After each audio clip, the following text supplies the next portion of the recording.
Bloxham here, so we're doing puff pastry. So I've got a chicken breast here, some pupils left here. I've already butterflied it, so I've cut it in half. So I could have used that, but what would have been better, I've just got a good idea. Something brilliant for their exam. This would be a great dish for the exam.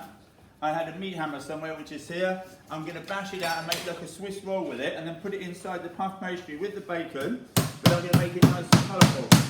In 2010, quite a while ago, 10 years ago, I had 2 year 9 boys with £1,000 in a competition.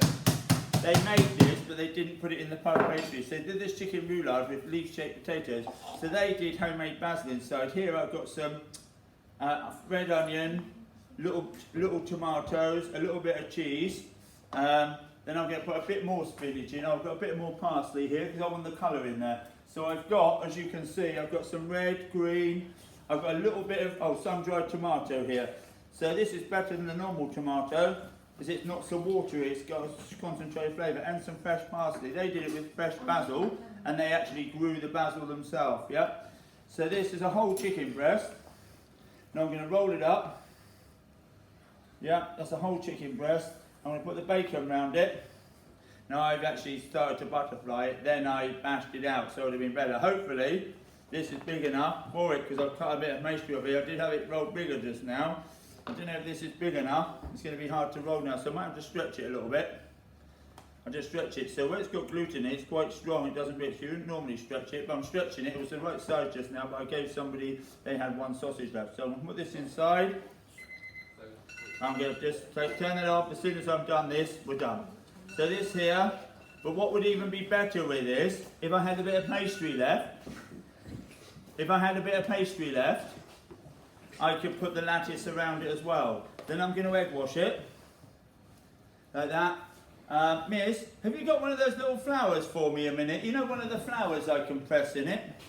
Cheers. And that's it. That's going to go in the oven.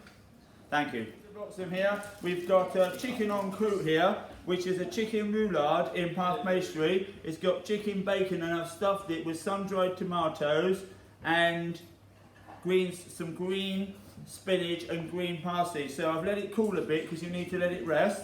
The end bit we don't need. So this would be a good thing set for like a picnic or something. Cut it in half or a little slice, all even sizes. And I've got nice sort of flowers on top, which we've got a colour for.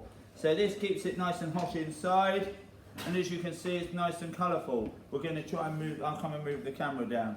So this would be a good dish, nice and colourful. The year 10s, 9s that made this when they won the £1,000, they served it with roast potatoes. But obviously, this is in puff pastry, right? And we've had some pupils win £1,000 only a few years ago. They made homemade sausages. So this is going to be a great dish, nice and hot, keeps nice and hot for ages, like a real puff pasty. Anyway, that's Mr. Bloxham from Bay House School. Thank you.